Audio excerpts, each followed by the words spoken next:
Hola, ¿cómo están? Bienvenidos a este segmento de Indignadas, donde estamos conociendo a profundidad a estas personas que intentan representarnos en la Asamblea Nacional. El día de hoy tenemos a Pame Troya. Ella es activista por los derechos de la población LGBTI, feminista y actualmente candidata asambleísta por Unidad Popular para el Centro Norte de Pichincha. Bienvenida, Pame. Cuéntanos un poco sobre ti, ¿cómo te describirías? Bueno, primero, muchas gracias, André, por este lindísimo espacio y la posibilidad de poder compartir un poco más o ampliar las propuestas que tenemos de llegar a la Asamblea. ¿Cómo me defino? Bueno, una soñadora, una incansable luchadora por los derechos humanos. Llevo haciendo activismo 9 años. Logramos el tema del matrimonio igualitario después de 6 años de lucha y eso fue un sueño que empezó conmigo, pero terminó siendo una gran meta colectiva donde muchas personas se juntaron en el trayecto y logramos finalmente, con la participación de más activismos de derechos humanos, activistas del LGBTI, llevar esto a la Corte Constitucional y lograrlo en junio del 2019. Creo que eso me define, o sea, el tema del soñar, del perseverar, más allá de las críticas o de todo, o sea, te critican por cualquier cosa, y peor en un país homofóbico y machista, pues, eres mujer, eres lesbiana, luchaste por casarte, te divorciaste, entonces claro, o sea, todo eso genera pues el morbo también, ¿no? Alrededor del personaje, pero creo que quitando el personaje, Pamela Troya es una persona que quiere dejar una pequeña huella, un pequeño granito de arena de contribución para generar un país más justo e igualitario. Creo que esa es Pamela Troya. Pame, tú eres defensora de los derechos humanos y ahora eres candidata asambleísta. Cuéntanos un poco ese transitar. ¿Por qué decidir ahora participar en la política electoral? A ver, creo que tu pregunta es muy pertinente. La respuesta sería porque considero que las voces de personas que hemos hecho activismo, defensa de los derechos humanos, desde las calles, enfrentándonos contra el poder, deberíamos tener estos espacios para canalizar más voces, más propuestas y llegar a alcanzar justamente la igualdad material por la que tanto estamos luchando. Lamentablemente hemos visto personas que han llegado a la Asamblea que tienen una posición absolutamente opuesta a los derechos humanos, es más, que se convierten en un obstáculo para la consecución de los derechos humanos, lo cual me parece terrible que haya ese nivel lamentable.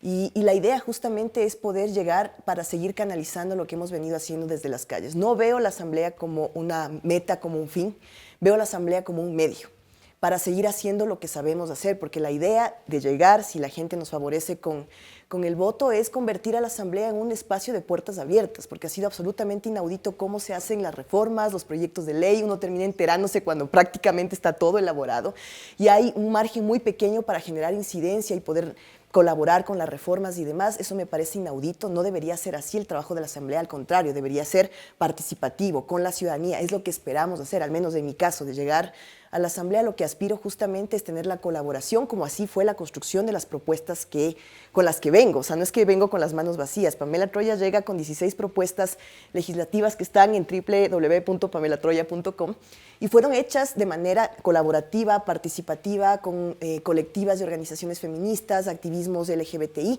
y de esta forma es como quisiera yo trabajar desde la Asamblea. Entonces creo que es importante que si no llego yo, lleguemos las personas que sean para hacer estas voces justamente de derechos humanos para las mujeres, para la niñez y adolescencia, para las personas LGBTI, para las personas con discapacidad, en fin, ¿no? Sí, lo que dices, de hecho, es un debate que se ha dado en el tema la calle y las instituciones y cómo esa sinergia permite también alcanzar mayores transformaciones para las mujeres. Una de tus propuestas es legislar a favor, más bien a despenalización del aborto por violación.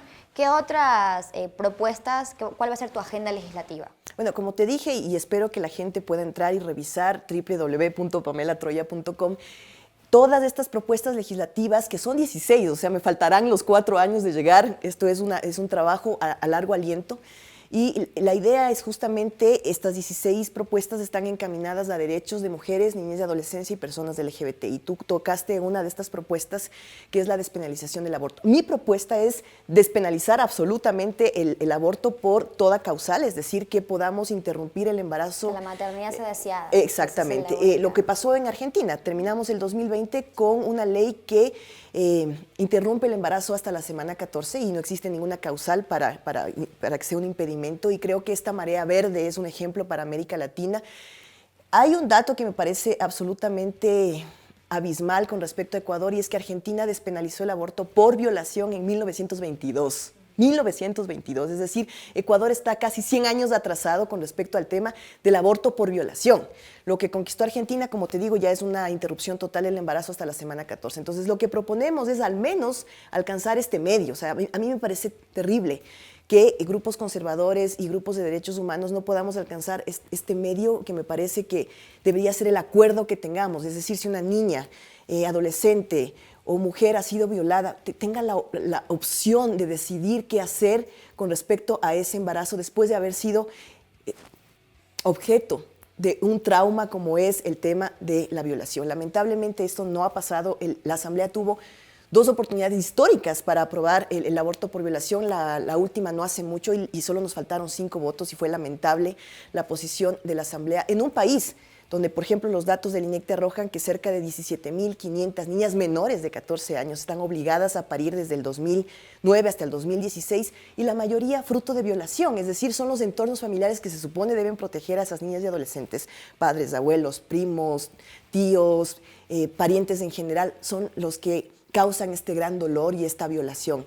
Entonces, claro, esta es una de las propuestas. Otra de las propuestas que me parece importantísima es generar una cuota laboral trans, por ejemplo, de las personas LGBTI, lamentablemente, por la exposición de la identidad de género valiente que tienen nuestras compañeras trans para afrontar la vida, sobre todo mujeres trans, están volcadas casi que obligadas al tema del trabajo sexual, que obviamente esto es una explotación sexual más que un trabajo sexual, y no tienen oportunidades laborales distintas justamente por la discriminación de la que son objeto. Los hogares terminan arrojándolas a la calle, no terminan la educación.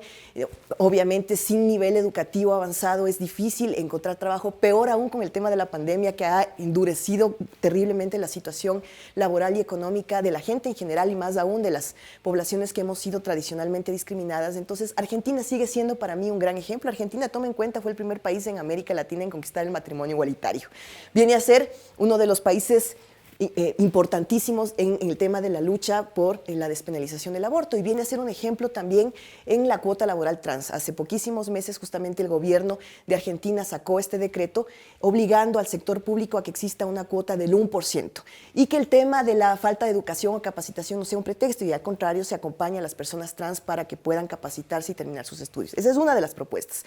La otra propuesta es acompañar en salud a las personas trans también en temas de hormonización, en temas de salud integral en general, en temas de reasignación sexual, en el caso de lo que les den a partir de la mayoría de edad, porque piensan que les queremos transformar a los niños a ser niñas, a las niñas a ser niños, que es otra desinformación que lamentablemente tienen los grupos conservadores. Y tenemos, claro, en general, políticas, o sea, esa es nuestra propuesta, generar temas legislativos para poder tener finalmente propuestas inclusivas para la población LGBTI, tener una comisión de género en la Asamblea, por ejemplo, para que trate temas de mujeres, temas de personas LGBTI a un nivel especializado, porque lamentablemente tenemos comisión de cualquier cosa, pero no tenemos comisiones importantes como una de género, que pueda no solo proponer leyes a favor de mujeres y población LGBTI, sino que transversalice el enfoque de género en todas las leyes. Y bueno, tengo 16 propuestas, podemos seguir discutiendo. Igualdad salarial, por ejemplo, hay personas que piensan que no, que ya las mujeres tenemos todo resuelto y no es así.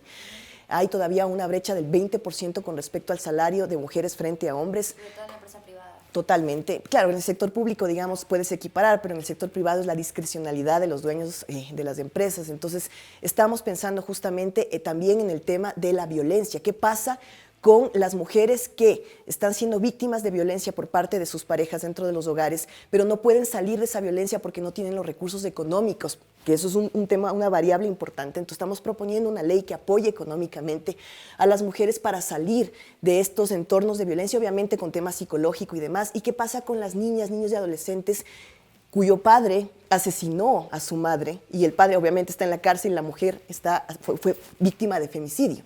Estas criaturas también deben tener la protección del Estado integral y además el tema de un apoyo, un incentivo económico, becas además, y que no se queden en la total orfandad como sucede en la actualidad. Entonces, bueno, creo que me estoy extendiendo, así que pregúntame. No, sí, bueno, gracias por contarnos tu agenda. Nos parece que es una agenda necesaria. Es bastante lindo ver cómo hay candidatos que se abanderan de la bandera multicolor, que hay muy poco, o sea, digamos, en la correlación de fuerzas entre la Asamblea Nacional vas a hacer, si es que llegas, digamos, un punto así... El punto maricón, dices. Un punto multicolor. Nada, te quería preguntar por eso. Sabes muy bien que en la Asamblea Nacional se juegan muchas fuerzas, ¿no? Y se trata de negociar, de buscar acuerdos para poder llevar a cabo o sacar leyes y promulgar leyes, ¿no? Entonces te quería preguntar, la Asamblea Nacional que viene va a ser una Asamblea Nacional bastante dividida, muy dividida, bastante segmentada. ¿Con quién sí, con quién no? ¿Con quién sí podrías tener trabajos legislativos, alianzas y con quién no? A ver, creo que primero es importante lo que tú mencionaste de la división. Es un proceso electoral bastante sui generis. Por un lado, nos cambiaron el método de votación. Lamentablemente ya no puedes votar por la persona que quieres, sino te obligan a votar por, digamos, el partido o el movimiento político. Claro, eso dicen que es para favorecer la ideología, pero nos estamos quedando marginados y marginadas muchas personas por quienes posiblemente sí hubiera votado la gente, pero que no quieren por el partido que representa, por ejemplo. Y otra cuestión que es lamentable y es que, claro, la discrecionalidad de los partidos de poner como primeros en la lista, ya sea hombres o mujeres, les volcó a poner básicamente a hombres primeros en la lista y con este nuevo método posiblemente solo entren los primeros de la lista. Entonces, lo más probable es que tengamos una asamblea mayoritariamente conformada por hombres. Y el tema de la equidad de género no se va a ver en la asamblea y eso ya parte con una desventaja, ya partimos con una desventaja. Aparte de esto de la dispersión del voto, de que realmente hemos visto muchísima gente que se ha candidatizado que no tiene procesos que respalden su candidatura, ni conocimientos, ni nada. Bueno, entonces con este antecedente, tu pregunta es cómo lograr estos acuerdos o con quiénes llegar a acuerdos. Pues finalmente empezaríamos por generar acuerdos con aquellos partidos que han tenido una línea al menos cercana al tema de los derechos. No son muchos, lamentablemente. Y déjame decirte, o sea, que mi candidatura es el reflejo de lo que está sucediendo en el país. Soy la única candidata principal, ¿sí? Visiblemente y abiertamente lesbiana, porque pueden haber muchos maricones y tortilleras enclosetados, pero esto es que hagas además una visibilidad y que además hayas hecho una trayectoria de activismo por los derechos humanos y por la población LGBTI. Ojo que uso lo de maricón y tortillera de manera, digamos, jacarandosa, pero porque es que así nos trata la sociedad, entonces nos tenemos que apersonar de esos adjetivos. Entonces, es lamentable que en pleno siglo XXI, en el año 2021, tengamos solo una candidata, abiertamente lesbiana, activista LGBTI feminista, que además tiene una agenda propia con 16 propuestas a favor de las mujeres, niñas de adolescencia y personas de LGBTI, que ventajosamente, y no hubiera sido de otra manera, o sea, no me hubiera candidatizado si no hubiese sido así, el Partido Unidad Popular que me auspicia acogió esas propuestas legislativas y con esas nos inscribimos ante el CNE. Porque una cosa es inventarme y decirte, sí, el montón de propuestas que voy a hacer, y otra cosa es que yo tengo esas propuestas en el sitio web pamelatroya.com desde octubre. Desde antes de inscribirnos. Entonces nos inscribimos porque hubo este compromiso. Entonces obviamente yo confío en que Unidad Popular va a respetar ese compromiso de trabajo más allá de que yo entre o no. O sea, esperemos que alguien de Unidad Popular pueda llegar a la asamblea. Esperemos y confiemos que la alianza que tenemos con Pachacutic también tenga esta alianza de derechos humanos. Confiamos en que así va a ser.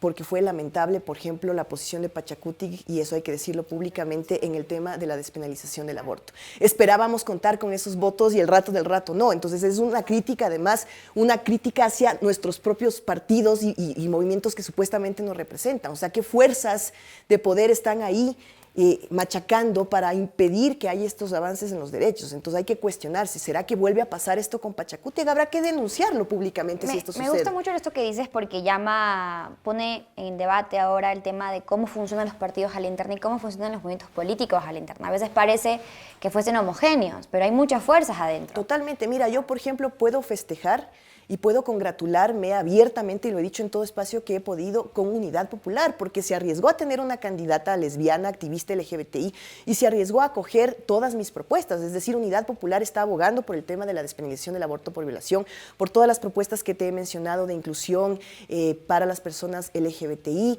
para la creación de esta comisión de género, o sea, en general, para el tema de tener, ojo, hay una de las propuestas que no debo olvidarme mencionar, y es la obligatoriedad del Estado que tiene para implementar educación sexual en el sistema educativo. No es algo discrecional. El Estado, el gobierno no tiene que verse en si quiero o no quiero. Hay una obligatoriedad constitucional, y aparte el caso de Paola Guzmán, cuya madre Petita Albarracín estuvo 18 años luchando. Imagínate haber perdido a tu hija así, después de haber sido sistemáticamente abusada por el vicerrector del colegio que se supone debía proteger a esa adolescente, ¿sí? se suicida por todo el abuso, por la obligación además que le hicieron de abortar y demás.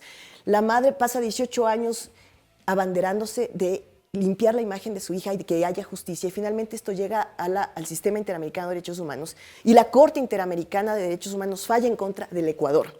Y le dice al Ecuador que la educación no solo es la educación formal, sino que debe incluir educación sexual, no solo para disminuir los embarazos adolescentes, sino sobre todo para prevenir y identificar abuso sexual en niñas, niños y adolescentes. Pero quiero hacerte una pregunta un poco lo que estábamos discutiendo antes, porque quería ahí como preguntarte, vimos hace unas semanas que, bueno, Yaku salió diciendo un poco como cuál era su postura frente a la despenalización del aborto, y cuando tú lees el programa de gobierno de Yaku, pues tiene muchas propuestas, habla de una cultura pospatriarcal, pero luego tiene una posición que quizás, como no sé cómo tú la leas, si es en medios porque intenta volverse más hegemónico, o realmente esa es su posición, va a respetar, digamos, el programa de gobierno, va a imponer su voluntad, un poco pensando en los episodios que ya tuvimos en este país, digamos, en el 2013, ¿cómo tú lees esa postura de Yaku? A ver, si estamos apoyando a Yaku tanto como Unidad Popular como Pachacuti, es porque creemos en que él es un hombre democrático y que además está apegado a los temas de los derechos de la naturaleza y los derechos humanos. Yo creo en eso, déjame ser ingenua y déjame creer que es así. Y si él llega a ser presidente, pues demandaremos, más allá de que yo llegue a ser asambleísta o no. Si llego, será desde la fiscalización y desde ese cargo de 1 centímetro de poder, pero si no, lo haré como lo he venido haciendo como ciudadana, porque como ciudadana yo me enfrenté al correísmo, me enfrenté al Estado, me enfrenté al sistema, me enfrenté a la justicia. O sea, yo puedo decir que realmente me enfrenté a la sociedad, inclusive machista, homofóbica y heteronormativa, entonces yo no le tengo miedo realmente a seguir haciendo oposición. Además es una oposición legítima. La ciudadanía no tiene que ser lamebotas del poder, tiene que criticar y tiene justamente que hacer ver qué es lo que está pasando, dónde están estas brechas de desigualdad, y protestando para alcanzar a disminuir esas brechas en todo sentido. Entonces, lo haremos desde la asamblea o lo haremos desde las calles, pero no vamos a dejar de luchar. Entonces, yo espero y aspiro que Yaku sea este personaje que se muestra, o sea, esta persona que está dispuesta a dialogar, que está además dispuesta a respetar los derechos, que me gusta mucho su posición antiminera, del tema de la naturaleza, de su enfoque sobre la vida, me gusta muchísimo, si no, no estuviera apoyando la candidatura de Yaku. Y claro, hace pocos días también me reuní con Javier Hervas y lo dije públicamente, más allá de ser de Unidad Popular ahorita como partido que me auspicia, más allá de respaldar a la candidatura de Yaku Pérez, creo que es importante poder generar puentes con nuevos políticos, que además vienen con propuestas que otros candidatos no quieren hablar, porque la mayoría de candidatos no quiere hablar sobre los derechos de las mujeres, a decidir sobre sus cuerpos, no quiere mencionarnos a las personas del LGBTI. Hervas es una persona interesante que viene con una propuesta bastante inclusiva, que lo dijo inclusive abiertamente en el debate obligatorio del CNE. Entonces creo que es importante generar nuevas formas de hacer política. Sobre todo por su binomio, ¿no? Porque sí, eso además le da Mara Sara ajá. Gijón es una persona feminista que ha trabajado en temas de política pública además y que conoce del tema del feminismo. Entonces creo que es importante, mira, más allá de pertenecer o no, de estar auspiciado o no por un partido, somos ciudadanos y ciudadanas, somos seres humanos, y creo que es importante poder dar un ejemplo de nuevas formas de hacer política. El hecho de que seamos de partidos distintos no significa que no nos podamos sentar y conversar sobre ideales en común, sobre luchas en común, y eso a mí me pareció que puede ser el ejemplo justamente de nuevas formas de hacer política que tenemos como fin, que luchar por un Ecuador más justo e igualitario. Ajá. Y bueno, me tengo que preguntarte, porque hablas justamente de esto de tender puentes y poder conversar con varias personas. Nos damos cuenta, o nos hemos dado cuenta, digamos, que el candidato de la Revolución Ciudadana, Andrés Arauz, ha tenido una postura de reconocimiento de los errores, aunque sabemos que es solamente discursivo, porque es un candidato, no ha tenido la posibilidad de demostrarlo. Tiene esta apertura y bueno, alguna gente, hay algunas personas que piensan que esto significa un nuevo momento del proyecto político, y hay quienes dicen que no, que es más de lo mismo. ¿Tú cómo lees esto como activista y ahora como candidata? Mira, yo, y corrígeme si me equivoco, no he visto una posición clara y firme del candidato Arauz con respecto a la despenalización del aborto. O sea, no la he visto. Que alguien me diga dónde está para yo revisar y decir, ve si hay una posición frente al tema. Al contrario, ha habido una posición mediática del binomio, donde, si no estoy mal, dice que esto tiene que generarse en debate y un poco consulta. Corrígeme si estoy mal, porque algunos han propuesto esta locura de someter a consulta popular derechos, y eso no se puede hacer.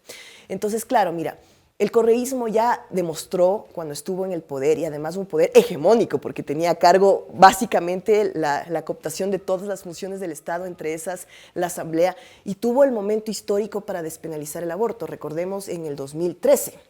¿Y qué pasó? Las asambleístas que en ese momento tuvieron el valor de someter a consideración de la Asamblea la reforma del Código Orgánico Integral Penal para que se despenalice el aborto por violación, salieron fauleadas y tuvieron que pedirle disculpas al rey de turno, en este caso Correa, para decir, o sea, nos equivocamos, pero, o sea, queríamos lograrlo, pero bueno, entonces te hacemos caso, Correa, porque tú eres nuestro patrón. Entonces, eso demostró además la violencia política, sí, de la que son víctimas también las mujeres cuando tú tienes este personaje tan fuerte, tan autoritario, tan macho, de pecho peludo como fue Correa, y que no solo lo demostró en este tema, lo demostró en muchas sabatinas, en muchos discursos, que las mujeres somos buenas solo para la farra, para mejorar la farra, que las falditas, que demás, que gordas horrorosas, o sea, todo ese discurso machista, violento, que rodeaba la figura de Correa. Mira, yo no puedo hablar mucho por Arauz porque es para mí un desconocido. O sea, hubieran puesto una silla, igual la gente del voto duro hubiera votado por esa silla. Entonces, para mí no es un personaje que represente. Obviamente tiene posibilidades de llegar a la segunda vuelta porque lamentablemente hay un voto duro todavía correísta. Y esto hay que cuestionarnos como sociedad, ¿por qué todavía hay un voto duro importante correísta? O sea, ¿qué pasa con la sociedad ecuatoriana? ¿Cuál es mi lectura? Mi lectura es que evidentemente el nivel educativo de nuestro país es lamentable.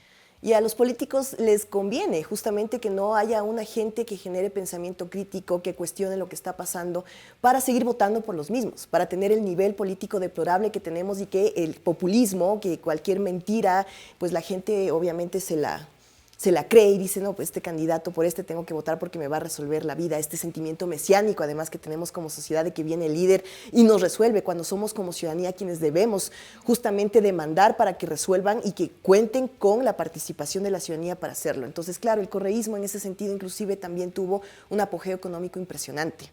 Entonces, claro, el nivel de obras era altísimo, pero también el nivel de robo, o sea, entonces tienes que sopesar y la gente ha naturalizado la corrupción, por ejemplo, te dice, no importa que robe con que haga obra. Entonces, eso es lamentable, debemos cuestionarnos como sociedad y como ciudadanía qué actitudes, qué comportamientos estamos naturalizando que no deberíamos naturalizar. No deberíamos naturalizar la corrupción, no deberíamos naturalizar el machismo, la violencia, me explico, entonces es lamentable que como sociedad todavía estemos en ese punto. Tú dices esto y se me viene a la cabeza una reflexión, porque muchas veces en el intento, verás, el feminismo no es aún hegemónico en este país, nos queda muchísimo por caminar, aún nuestras marchas por despenalización no llegan a tener la capacidad, digamos, de irrupción que ha tenido otros movimientos sociales en este país, ¿no? Aún estamos como en ese transitar. Y en las reflexiones que a veces hacemos de cómo volver el feminismo hegemónico y cómo volver el feminismo una cuestión que no solamente sea de las clases medias, estudiadas como nosotras, sino intentar llegar a otro tipo de mujeres también. Se me viene a la cabeza un poco esto de cómo dialogar con estas mujeres, o sea, cómo volver el feminismo una cuestión mucho más abierta, y también, por ejemplo, con estas mujeres que, digamos, nunca han tenido, o sea, en su vida, lo único que recuerdan de un gobierno que más o menos ha acercado al Estado, que el Estado ha llegado a ellas, es la Revolución Ciudadana o el correísmo, o sea, cómo también interpelar a estas mujeres, cómo para ti es la reflexión de volver al feminismo más hegemónico. ¿Cuál es el camino en ese sentido? A ver, primero considero que para mí, al menos en particular, hay una esperanza y una expectativa con respecto a las nuevas generaciones. Creo que las nuevas generaciones obviamente no son y no deben ser igual a las generaciones que nos preceden. Creo que hay una nueva forma y esa es mi aspiración también, es un poco mi sueño y un poco lo que he visto también. Entonces estamos cuestionando, las nuevas generaciones están cuestionando los roles de género, se están cuestionando los estereotipos, se están cuestionando el tema de la distribución de las tareas dentro del hogar, la forma inequitativa como se ha venido haciendo esta cuestión, que las mujeres básicamente enclaustradas dentro del hogar, en el tema de la cocina, en el tema de las criaturas y demás. Y creo que es importante que las nuevas generaciones inclusive están expuestas a otro nivel de programas de televisión. Por ejemplo, lo digo abiertamente, la plataforma Netflix ha sido una ayuda impresionante con respecto a mostrar otras realidades que son parte de esta realidad, pero que sociedades homofóbicas y machistas quieren ocultar, que no quieren, porque lo que no se muestra o lo que no se verbaliza, pues no existe. Entonces, el momento en que entran nuevas plataformas mostrando nuevos personajes, donde ya el personaje gay o lesbiana no es un accesorio de la serie, sino que es protagonista y que además tiene series y películas que no solo enfocan el tema de tener a alguien LGBTI, sino que habla sobre los derechos del LGBTI, sobre el tema del feminismo, sobre la discusión del aborto en series y en películas. Entonces, creo que eso es importante porque las nuevas generaciones están creciendo con otros referentes, están creciendo con otras formas de ver la realidad. Y además hay muchísimo el tema de tratar de disminuir la violencia. Hay series completas que hablan sobre la educación sexual, la importancia de la educación sexual o la importancia de generar culturas de paz dentro de los entornos educativos. Y que además lo hacen de manera amena, o sea, no es un tema documental, sino es una serie que trata las cuestiones cotidianas desde estos enfoques. Entonces creo que eso ayuda muchísimo a que poco a poco las presentes y nuevas generaciones nos estemos cuestionando qué está pasando con nuestra sociedad y qué podemos cambiar para mejorar. Es difícil a una persona que ya tiene un criterio formado, que ya es adulta, no digo imposible, pero es bastante difícil como hacerle ver que hay otras dinámicas o que pueda cambiar su manera de pensar. Pero creo que las nuevas generaciones, como evidentemente están en el descubrimiento, están recién moldeando su identidad, su personalidad, su definición de sí mismos frente al otro. Entonces creo ahí que es importante. Por eso creo tanto en el tema de la educación.